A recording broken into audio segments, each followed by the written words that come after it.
बुमराला चौथ्या टेस्ट मॅचमध्ये आराम देणे हे गौतम गंभीरने ठरवलं होतं, पण आता असं वाटतंय बुमराशिवाय चौथी टेस्ट मॅच जिंकणे कठीण होईल। आधी बुमराला चौथ्या टेस्ट मॅचसाठी आराम देण्याचा विचार होता, पण आता चर्चा सुरू झाली आहे की बुमरा चौथी टेस्ट मॅच खेळणार आहे। सध्या बुमराच्या वर्कलोडबद्दल बोलले जात आहे, तर आपण थोडेसे बेन स्टोकबद्दलही बोलूया, कारण भारतीय क्रिकेट फॅन्स हेच म्हणत आहेत की बुमरा 4 कसोटी सामने का खेळू शकत नाही। बुमराला फक्त 3च सामने खेळवायचे असे कोणत्या पुस्तकात लिहिलं आहे? तुम्ही वर्कलोड मॅनेजमेंट यासाठी करत आहात ना, जेणेकरून त्याच्या शरीराला आराम मिळेल, पण तिसऱ्या कसोटी आणि चौथ्या कसोटीमध्ये आधीच 10 दिवसांचे अंतर आहे, त्यामुळे आराम तर पुरेसा मिळेलच। इंग्लंडच्या सिरीजनंतर आपली कोणतीही महत्त्वाची सिरीज नाही, त्यामुळे भारतीय क्रिकेट चाहते हेच म्हणत आहेत की बुमराला तुम्ही का खेळवत नाही। आणि आता अनेक लोक यात बेन स्टोकचे उदाहरण देत आहेत। तुम्हाला आठवत असेलच की बेन स्टोकने लॉर्ड टेस्टच्या दुसऱ्या इनिंगमध्ये 2 वेळा असं करून दाखवलंय की जिथे त्याने अगोदर 9 ओव्हरचा स्पेल टाकला आणि त्यानंतर 10 ओव्हरचा स्पेल टाकला, म्हणजे त्याने 2 स्पेलमध्ये 19 ओव्हर टाकल्या।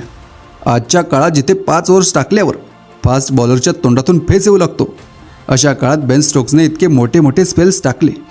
लक्षात ठेवा की बेन स्टोक प्युअर वेगवान बॉलर नाही, तो ऑलराऊंडर प्लेयर आहे आणि त्याच्यावर बॅटिंगची जबाबदारी असते।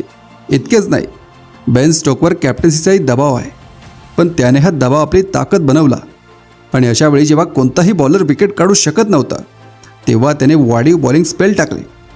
एका स्पेलमध्ये त्याने के एल राहुलची विकेट घेतली, तर दुसऱ्या लांब स्पेलमध्ये त्याच्या वाट्याला बुमराची विकेट आली, जी इंग्लंडचा कोणताही बॉलर घेऊ शकत नव्हता।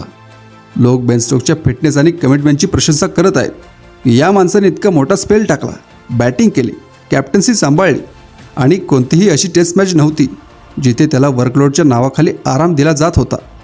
आता याच्या उत्तरात उलट असं म्हटलं जात आहे की प्रत्येकाचे शरीर वेगवेगळे असते, पण तुम्ही लोक कमेंट करून सांगा की बुमराने राहिलेल्या 2 टेस्ट मॅच खेळायला हव्यात का? कारण रेकॉर्ड काही असो, बुमराच्या उपस्थितीमुळे भारताची बॉलिंग खूप मजबूत होते। समोरच्या संघावर दबाव राहतो तो वेगळाच।